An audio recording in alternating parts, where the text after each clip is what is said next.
So let's begin with the opening prayer.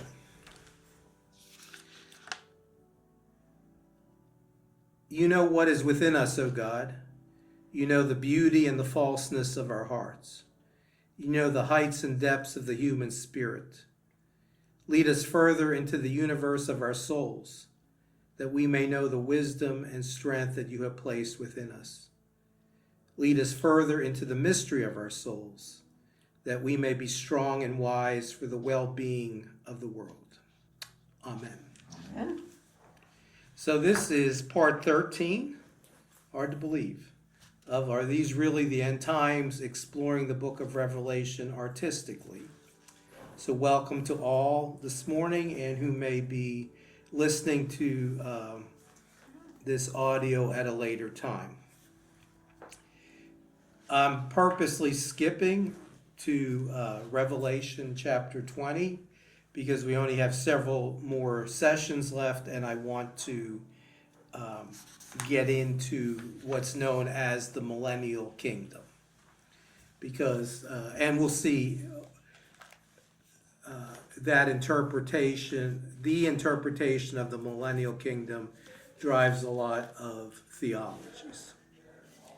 And the specific verses that I'm sort of referring to today is from Revelation chapter 20, verses 1 through 3, specifically. And these verses read, "Then I, John, saw an angel coming down from heaven, holding in his hand the key to the bottomless pit and a great chain. He seized the dragon, that ancient serpent who is the devil and Satan, and bound him for 1,000 years, and threw him into the pit, and locked and sealed it over him, so that he would deceive the nations no more until the 1,000 years were ended. After that, he must be let out for a little while." So here we have in both verse 2 and verse 3 the phrase 1,000 years, often referred to as the millennium. And so that's sort of what I want to do, is just do a little background of how we got to this. And then next week look further into certain sections of chapter 20. So I write in the first part, the peculiar cyclical structure of Revelation directs attention to God and the Lamb as the end of all things. By taking readers through a dizzying spiral of visions. Remember, we've talked to the spiral of visions, almost like a roll of barbed wire. Revelation helps us to undercut the reader's confidence that they can know the steps by which future events will unfold. Those who find a kind of security in knowing where they are on God's timeline subtly fall prey to a false faith, because God keeps the secrets of his coming hidden from human eyes. Therefore, the kaleidoscope changes in images that overlap with each other and convey similar messages to multiple guises. Actually, let me start that again. Therefore, the kaleidoscopic changes in images that overlap with each other and convey similar messages in multiple guises actually help to show readers the limits of their own abilities to determine where they are in time. As Revelation spirals unsettle readers, however, they repeatedly bring back readers to the presence of God and the Lamb, who are worthy of the reader's trust. And we see these spirals sort of concluding each time. And you have Revelation chapter 1, and then Revelation chapter 4, Revelation chapter 7, Revelation 11, Revelation 15, Revelation 19, and Revelation 20, chapter 21, and the conclusion, chapter 22. So again, the spirals of visions that are present in the book of Revelation.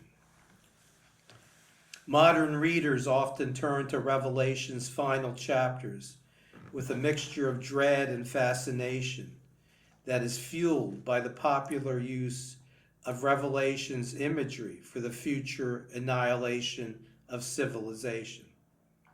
This picture is frequently overlaid with references to current developments in military technology and global politics. Some modern writers assume that when John writes about winged creatures, armies mounted on horses, and smoke rising from the bottomless pit, he really refers to squadrons of supersonic jet aircraft, missiles bearing nuclear warheads, battalions of tanks, laser weapons, and rising clouds of chemical gases. The practice is so common that images from Revelation are readily used in this way by many who have never read the book itself, so that in popular imagination, the road to Armageddon, which is referenced in Revelation chapter 16, leads to the mushroom cloud that signals nuclear annihilation. And I still have this imagery from my early teen years, which goes back into the very early 70s, where Hal Lindsey's The Late Great Planet Earth was very prominent and was making its way through churches I was affiliated with. But I still have this poster. I remember this poster on my bedroom door of a big mushroom cloud from a nuclear blast and some quote from the book of Revelation on it. I couldn't tell you that, but it You know, he just died at age 90. What's that? Hal Lindsey. Hal, yeah. He died in the last few months, I think. Did he? Yeah, but he hasn't changed with with his. But it's interesting. I always find it interesting what images you hold on to. So, continuing, Revelation does depict warfare, but of a different sort. By describing a battle that is waged and won by a word that is visualized as a sword, John shows that he is not describing an ordinary conflict, but uses language to speak of the ultimate triumph of God over evil. And that's what precedes in Revelation chapter 9. So that sort of sets the entryway for Revelation 20. The defeat of the beast and the false prophet quickly leads to a mop-up operation in which an angel binds Satan, who was the power behind the beast's throne. The angel binds Satan with a chain and throws that ancient serpent into the bottomless abyss, which the angel locks with a key. This further restricts Satan's operations by barring him from earth itself for a period of 1,000 years. And those were in the verses I just read this morning, chapter 20, verses 1 through 3. But only for 1,000 years. I mean, only for 1,000 years. And that's where we get very fanciful interpretations of what's next for Satan. After the angel has sealed the door over the abyss, John tells of a kingdom in which the saints reign with Christ for 1,000 years. Tradition has long pictured the millennial kingdom as an earthly kingdom in which Old Testament promises come to fulfillment. And we could really, if we had the time, we could really go into certain Old Testament passages that are used in this regard. An interesting note, in the 20th century, Adolf Hitler, encouraged by his minister of propaganda, Joseph Goebbels, apparently read himself into John's visions as one divinely chosen to initiate what he proudly calls the Third Reich, which suggested not only Germany's third kingdom, but also Christ's 1,000-year kingdom on earth, while countless others pictured Hitler instead as the furious and diabolical beast who makes war on God's people. And as I've said before, Revelation and interpretations of Revelation keep raising their heads, for lack of a better word, or rising up when there are certain major world events. And even we're even hearing it in this time. In fact, I can say this, it's very scary for me to hear someone commenting on the Pope's funeral yesterday that, and I don't know if they were doing it as a joke or if they were doing it seriously, but that our leader, the leader who sees himself as the leader of the free world, now also sees himself as the leader of Christendom by his prominent place at the Pope's funeral. And that was just somebody's comment. But I found it to me, it was very jarring that people are drawing those kind of comparisons. But enough with that. So, any comments on this up to this point? I was just trying to get us to chapter 20 without getting engrossed in chapter 19, the final battle, or the references of the millennial kingdom from the Old Testament and the interpretations out of the Old Testament with the millennial kingdom. Some of that does come from interpretations of the prophet Isaiah. That's one of them. Well, it seems, I mean, we talk about the vision of the end of times, but it's not really the end, that if after 1,000 years, Satan is going to be released again and we have to go through the whole thing again. Right, and so the question is what does that mean? And that's where we get various views of theological systems built on interpretations of the millennium. And where are we in that 1,000 years? Well, it depends how you interpret when it started. Interpret 1,000 years. Is it literal? Yeah. Is the millennium a literal interpretation? That 1,000 years. And we'll see that here in this next paragraph. There are several major ways in which theologians have dealt with Revelation's reference to the 1,000-year kingdom. The usual label identifies ways in which this passage is incorporated into a theological system. Premillennialism affirms that Christ will return. The final return of Christ will be before or pre this millennium. And a spin-off of premillennialism is dispensational premillennialism, which we discussed back in part 2 of these sessions. Postmillennialism holds that Christ will return, his final return will be after or post the millennium. And amillennialism describes theological systems that do not include an explicit 1,000-year period in their understanding of time. Augustine is a representative of this approach. And then some who take a rather quizzical view of the whole discussion have humorously suggested other options. One is pro-millennialism, meaning if there is a millennium, I'm all for it. And the other is pan-millennialism, meaning I'm sure it will pan out in the end. And it's very, if we had time, what we could do.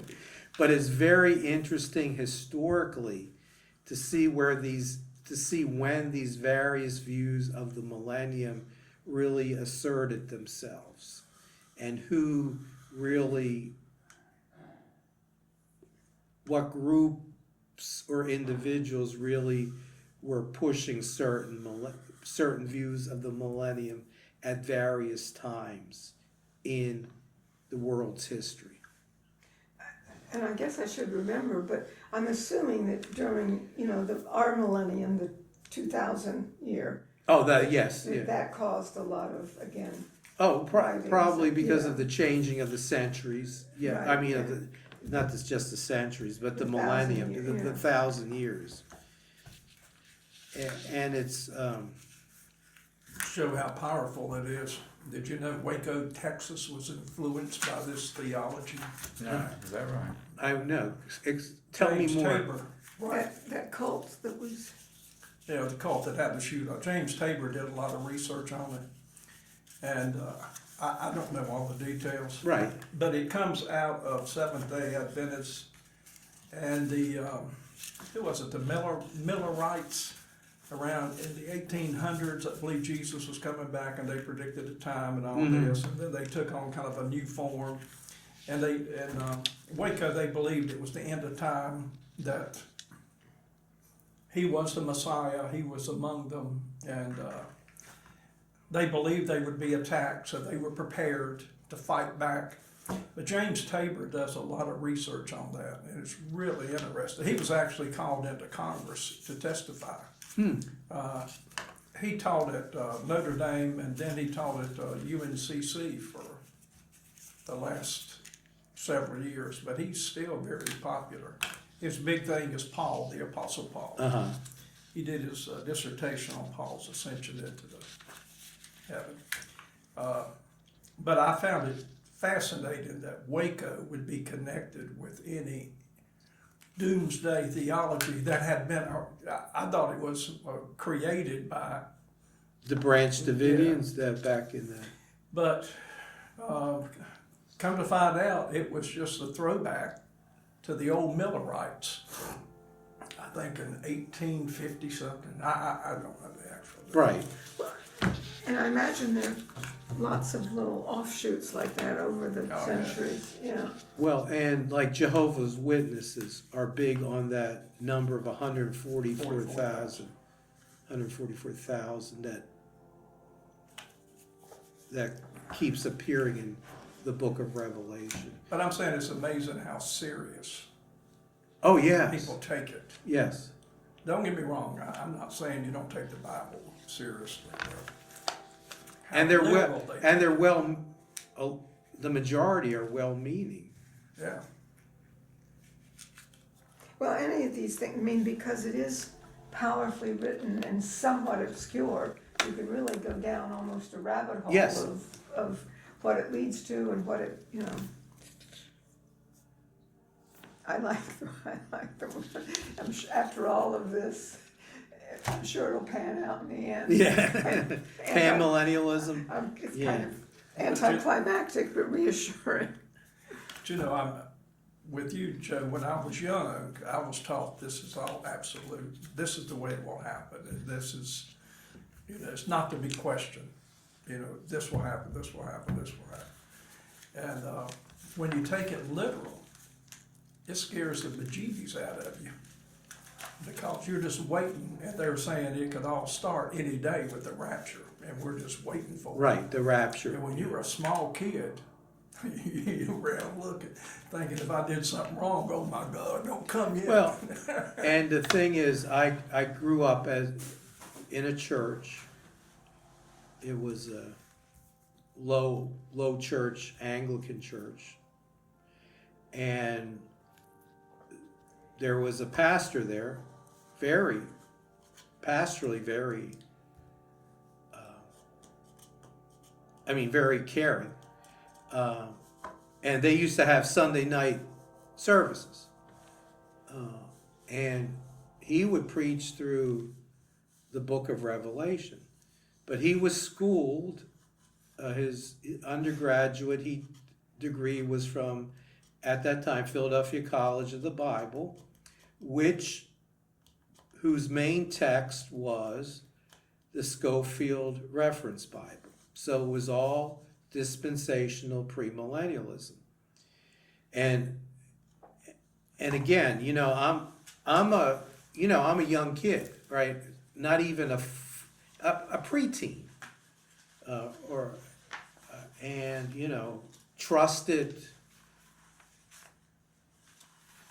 No reason to question what the pastor said, but his interpretation, it was basically reading the dispensational premillennialism framework, using that to interpret Revelation. And I remember him saying, and I still remember this, when he was announcing in the morning service what was going to go on in the evening service. And he said, wouldn't it be a blessing if the Lord returned tonight that you were in church with me studying the book of Revelation?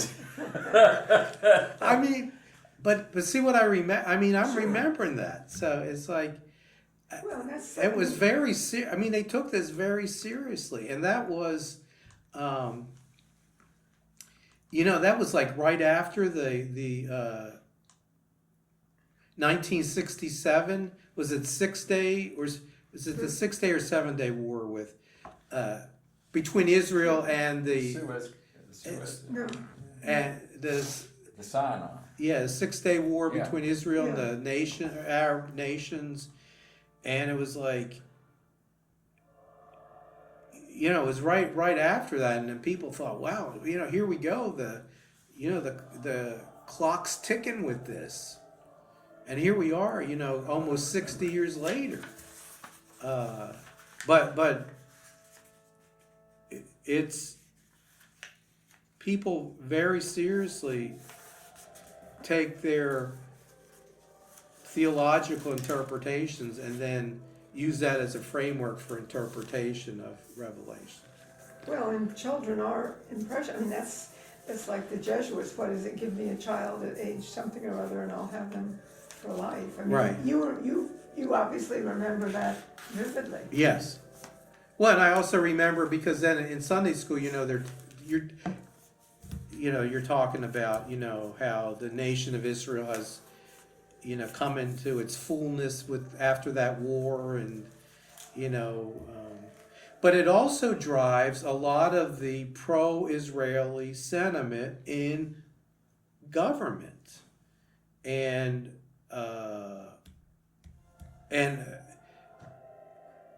for this unquestioned support for the nation of Israel comes from this.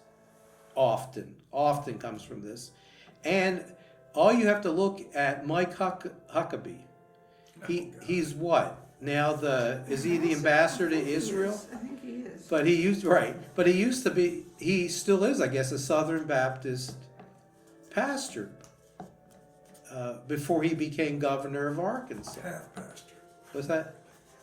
Half a pastor. Okay. But I mean, I'm saying all his framework is all dispensational premillennialism.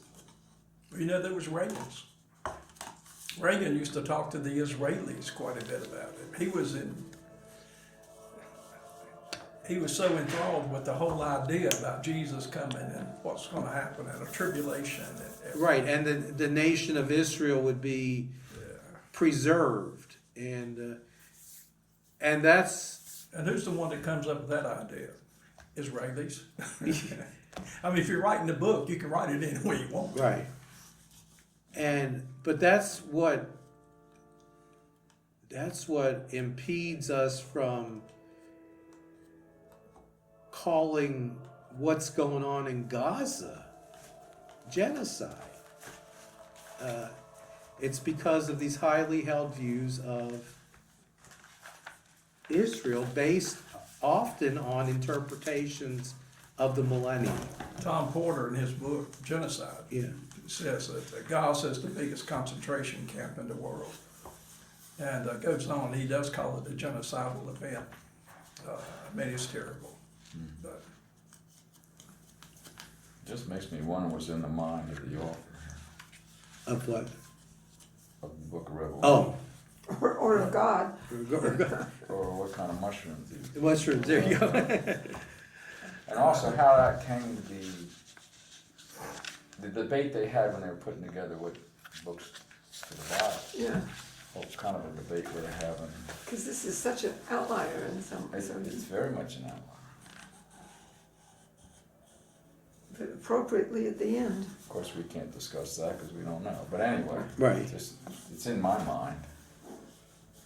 I was so happy when I got to college to jump into a Revelation class and to hear something other than what I had been taught all my Right. life. The I was- doomsday approach. Oh, I was scared to death. Did you ever know of Mickey Eford? Yes, Yeah, I was so happy to have Mickey Yeah. Eford around in his at books. Duke Divinity, yeah. He died not too long ago. Did he? Yeah. Um, I was able to take one of his courses. he was, I thought he was a brain on it. But he broke down the different, interpretations of it, which I always believed. Joe, I hate to tell you how stupid I was, still am. But I thought there's only one interpretation, and it was the one my preacher had told There you me. go, yeah. And when I started to realize that there are various interpretations, and then they began to tell me how those interpretations came about. And some of them, I mean, it was just bizarre. And I'm thinking, I believe this because someone told me that. I didn't research it, but I didn't know how to research it. I didn't know how You're very impressionable with that. to, yeah. But I don't think I'm an anomaly, but those impressions, those views, they stay with you. They Well, do. that's still ongoing, I think.